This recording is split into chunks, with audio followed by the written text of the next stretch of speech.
Welcome to our channel. Today we how to register with Make.com for scalable marketing automation step by step clearly. Open your web browser and navigate to Make.com. Once the page loads, look for the sign up button in the upper right corner. Click on the sign up button to begin the registration process. You will be prompted to enter your email address. Type in your email address and create a strong password. Make sure your password meets the specified requirements. After entering your credentials, click on the Create Account button.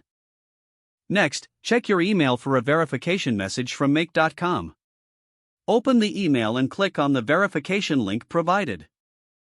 This will redirect you back to the Make.com site. Now, log in using your registered email and password.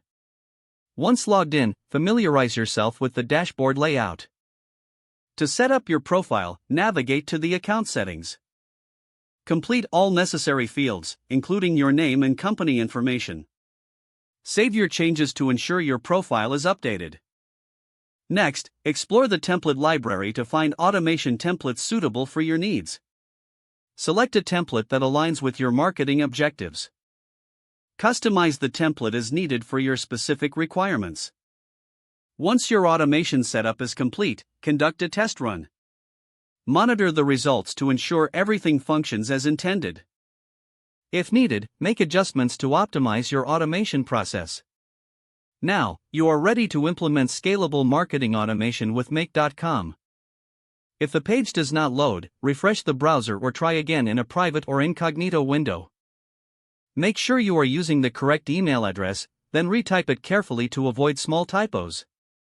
If your password is not accepted, use the reset option and create a new strong password. You can check your spam folder for verification or security emails, then complete any requested confirmation steps.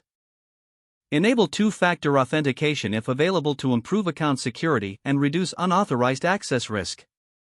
After signing in, review your profile details so your contact information and settings are accurate and current. Don't forget to like this video and subscribe to our channel for more step-by-step tech guides.